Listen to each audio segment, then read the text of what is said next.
आज तारीख है 20/1/2025 ਜਿਹਦੇ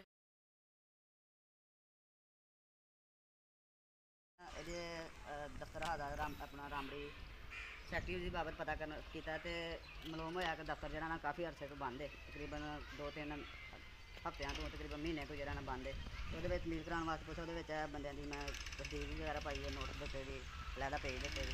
ਉਹਦੇ ਵਿੱਚ ਲੰਬੜਦਾਰ ਸਾਹਿਬ ਵੀ ਮੌਜੂਦ ਨੇ ਤੇ ਲੰਬੜਦਾਰ ਸਾਹਿਬ ਨੇ ਵੀ ਇਹੀ ਇਕਰਾਰ ਕੀਤਾ। ਕਿਉਂ ਲੰਬੜ ਸਾਹਿਬ ਜੀ ਆਪਣਾ ਸੈਕਟਰੀ ਸਾਹਿਬ ਕਿੰਨੀ ਦੇਰ ਤੋਂ ਇੱਥੇ ਨਹੀਂ ਆ ਰਹੇ?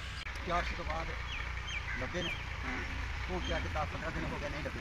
ਅੱਛਾ ਤੇ ਕਿਉਂ ਬਾਈ ਜੀ ਇੰਝ ਗੱਲ ਹੈ? ਹਾਂਜੀ ਸੱਚੀ ਗੱਲ ਹੈ। ਇਹਦੇ ਵਿੱਚ ਤੁਹਾਡਾ ਦਬਾਅ ਤਾਂ ਨਹੀਂ? ਨਹੀਂ ਸਾਨੂੰ ਕੋਈ ਕਿਹੜਾ ਦਬਾਅ ਨਹੀਂ। ਅੱਗੇ ਨਹੀਂ ਮੁਲਾਜ਼ਮ ਆਏ ਸਨ ਇੱਥੇ, ਮਤਲਬ ਉਹਨਾਂ ਦੀ ਬਾਬਤ ਪਤਾ ਕੋਈ ਸ਼ੇਫਰੋਂ ਹੁੰਦਾ ਜਾਂ ਕੋਈ ਸ਼ੇਫਰੋਂ ਹੁੰਦਾ ਆ ਕੇ ਜਾਂਦਾ ਪਹਿਲੇ ਤਾਂ ਪਤਾ ਨਹੀਂ ਅੱਜ ਮੈਂ ਅਸੀਂ ਮਸਾਏ ਜਿਆ ਬਹੁਤ ਗੱਲ ਸੁਣ ਮੇਰੀ ਅਸੀਂ ਮਸਾਏ ਜਿਆ ਤੇ ਅਸੀਂ ਬੈਠੇ ਤੇ ਹੁੰਨੇ ਆ ਤੇ ਸਾਨੂੰ ਆ ਕੇ ਪੁੱਛਦੇ ਨੇ ਦੇਖੋ ਜੀ ਸੈਕਟਰੀ ਸਾਹਿਬ ਕਿੱਥੇ ਨੇ ਜੀ। ਅਸੀਂ ਆਨੇ ਜੀ ਅਸੀਂ ਕਦੇ ਦੇਖਿਆ ਨਹੀਂ ਤੇ ਵਾਕਈ ਗੱਲ ਹੈ ਕਈ ਚਿਰਾਂ ਤੋਂ ਨਹੀਂ ਦੇਖਿਆ। ਮੈਂ ਅੱਜ ਇੱਥੇ ਗਲੀ 'ਚ ਬੈਠਾ ਹੋਇਆ ਸੀ ਤੇ ਇੱਕ ਭਾਈ ਆਏ ਸੀ ਨਾਲ ਉਹਨਾਂ ਦੀ ਲੇਡੀ ਸੀ, ਮੈਨੂੰ ਪੁੱਛ ਰਹੇ ਕਿ ਸੈਕਟਰੀ ਸਾਹਿਬ ਕਿੱਥੇ ਨੇ। ਮੈਂ ਦਫ਼ਤਰ ਹੀ ਹੋਣੇ ਕਾਹਦੇ ਨੰਬਰ ਪੁੱਛਦੇ ਕਿੰਨੀ ਨੰਬਰ ਦਫ਼ਤਰ ਤੇ ਬੰਦ ਹੈ ਤੇ ਉਹਨਾਂ ਕੋਲ ਨੰਬਰ ਵਗੈਰਾ ਹੈ ਤੇ ਉਹ ਦੇ ਦਿਓ ਜੀ। ਤੇ ਮੈਂ ਇੱਕ ਦੋ ਦਿਨ ਕਾਲ ਕੀਤੀ ਹੈ ਤੇ ਉਹਨਾਂ ਦਾ ਨੰਬਰ ਨਹੀਂ ਹੈ ਸਾਡੇ ਕੋਲ। ਫਿਰ ਮੈਂ ਇਹ ਕਿਹਾ ਯਾਰ ਪਤਾ ਨਹੀਂ ਜੋ ਵੀ ਹੈ ਤੇ ਪਤਾ ਕਰ ਦਿਓ। ਅੱਜ ਦੀ ਜਿਹੜੀ ਦਾ ਮੇਰੇ ਸਾਹਮਣੇ ਜੋ ਹੋਇਆ ਮੈਂ ਉਹ ਦੱਸ ਰਿਹਾ, ਬਾਕੀ ਦਾ ਕੀ ਪਤਾ। ਠੀਕ ਹੋ ਗਿਆ ਜੀ, ਬਹੁਤ ਸ਼ੁਕਰੀਆ।